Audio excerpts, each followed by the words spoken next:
You've saved well, you've invested well. You want to make sure if anything happens to you that your spouse or partner is taken care of.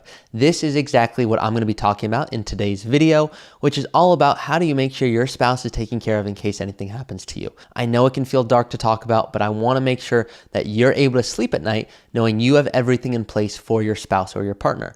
Once again, my name is Ari Taublieb. I am a financial planner and I help people retire early. I'm the host of the Early Retirement Podcast and vice president here at Root Financial Partners. Let's tackle the easy things first, and then even the later things, I promise they're not difficult. It just takes some time to think through them. But number one, when you want to make sure your spouse is taken care of, every decision you make, and I know you do this now, but it's always in the context of what's best for us as a team. And here's what I mean by that. Let's assume anything happens to you. You have your investment accounts. Today, if you have a Roth IRA and you don't have any beneficiary listed, that does not go to whoever you want it to go to. In fact, you don't have any say over where that goes. So what you want to make sure you do is list the beneficiary. So for example, I have a partner and my partner, I would want to make sure that they are listed directly 100% primary beneficiary. However, I also have siblings. And so I always want to make sure they are contingent beneficiaries on there as well. If anything happens to me or my partner, that's where the funds would go. If you want to set it up a little bit more intricate where it's, hey, I want to make sure I've saved and invested well. I have a very healthy portfolio.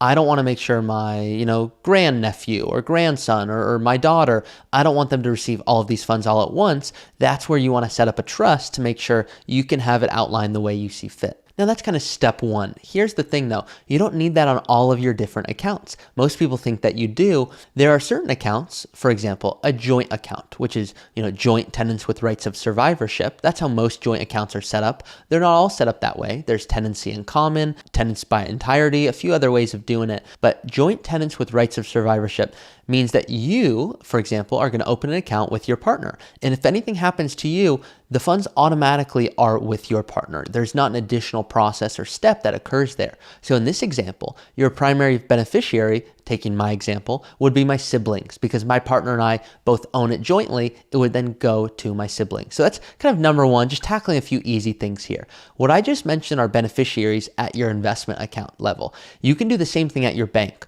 So at your bank, if you own a bank account, you want to have not what's called a TOD, that's known as a transfer on death. That's something that you want on, for example, an individual brokerage account, maybe at TD Ameritrade or Altruist or Fidelity. You want to make sure that if anything happens, the funds are clearly directed to go to the next person that you want them to. That's different versus a bank. At a bank, you want to make sure you have not TOD, which is transfer on death, you want payable on death.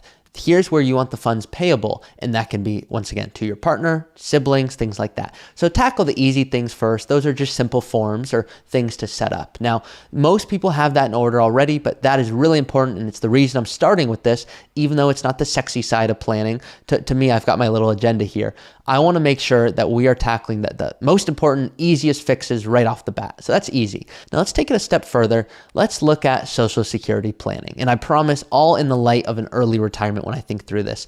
You might be going, Ari, I have a very healthy life expectancy, but my partner, they don't. And so how do I think through planning? Maybe it's the opposite. And let's take the opposite example to illustrate this further.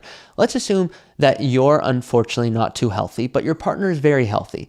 And you're working through, should I collect at Social Security at 62 or full retirement age or age 70? And you might be looking at your analysis. And if you were to not think about your partner, you're going, I don't have a long life expectancy. Let's pretend it's 75 in this example.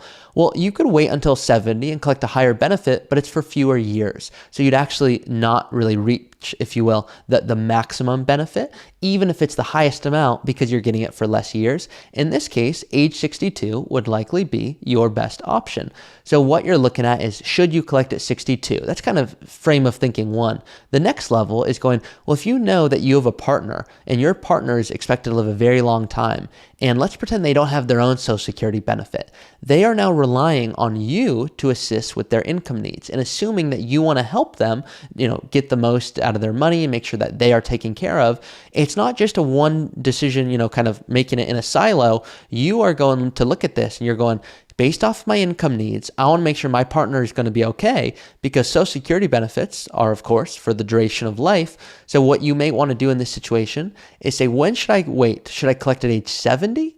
so that my partner can get half of those benefits? More often than not, the answer is no. And here's why. They do not get half of your age 70 benefit. Your partner would get half of your full retirement age benefit, which for most people is 67. So 67 can often be that sweet spot so that your partner, if anything were to happen to them, people are going, you know what, should it be 67? But what I just mentioned is entirely different than if they passed away. So here's what I'm going to do to fully explain this to make it really crystal clear for you. Let's assume that you and your partner, same example here, let's assume you are planning to live till age 75, and your partner is planning to live till 95. What you can do is at age 67, you can say, I'm going to elect my Social Security benefits, and let's assume your partner, 67 as well, they, in this case, would be eligible for half of your 67 benefit. So let's assume you can have $3,000. They could have $1,500, half of that.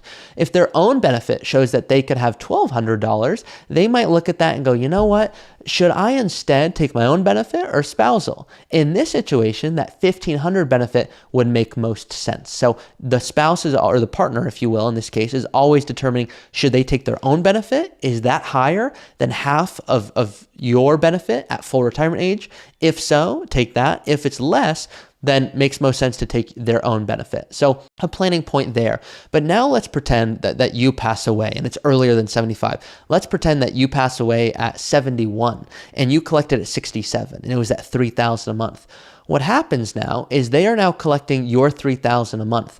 If you had waited until age 70, where you could have collected, let's just say $3,500 a month, they would now collect $3,500. So whenever you pass away, they are receiving the survivor benefit. So you have to always make sure you're thinking through what is the difference between spousal benefit, which is kind of half of your full retirement age, versus thinking through survivor benefit. So this is Social Security planning. Now there's more to this, but these are the high level points. Now I want to take it a step further and talk investments, because when you're thinking through how should you be invested, if you knew when you were going to pass away and how long you needed the income to last, it would be very easy. But no one ever knows exactly. So if your partner, for example, is uncomfortable by finances, this is, more often than not, one of you leads the financial, relationship, if you will. The other one is, hey, I'm saving and investing and we're doing the right things, but more often than not, they're not interested in tax strategy and things like that. If that's the case, and if it's not, that's okay too. But what you want to always do is make sure they have the income they need. So what you want to make sure is you have your income needs set up to support lifestyle, but you don't need to maintain that same standard of living, because more often than not, people, let's assume you want to spend $6,000 a month, that's $72,000 a year. You're going to already, do I need to make sure that my partner is able to spend that same $72,000 a year? Well, maybe, but at the same time, they are likely going to be spending a whole lot less because it's now just one of them. And that's one less, grocery bag, that's one less, gas trip. So very dark to talk about. I fully realize that. But if I don't bring this up, I always think who will. And an example I'll share with this is a lot of my friends that they like to go to soccer games. And I'm a big soccer fan, but what I often say is that if I don't initiate it, we're never going to go to the game. So I'm just the initiator in my friend group. Let me be the initiator of the dark conversations, if you will. Things that are not fun to bring up, and you're now going, okay, this kind of guy on YouTube is talking to me about, the way my life expectancy and investments and taxes. Let me be that weird guy. I'm happy to be that, in your relationship. No one in your friend circle has to be talking to you about that. And if you are, wonderful. That's what it's like in my family. Maybe it's just Jewish culture, if you will.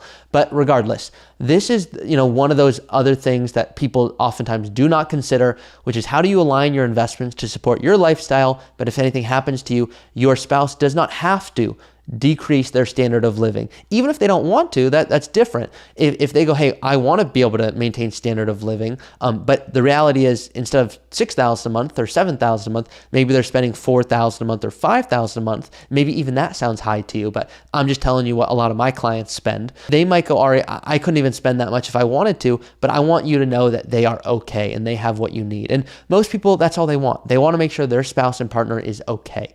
So that's why I make these videos, to create content and think through, hey, what are a few just kind of easy things? List beneficiaries, make sure there's trust in place, do an estate plan, full insurance protection. Do we have term life insurance in case we need it? What are the things, disability policies? How do we protect ourselves? On the flip side, how do we make sure our investments and Social Security and taxes, we're thinking through all of that really intelligently, because when we do that really well, you sleep better at night knowing your spouse is taken care of. And like I said, that's what most of you want. I imagine that's why you clicked on this video. So hope this was helpful. If there are other topics that you want content on, please let me know. I'm always happy to make that.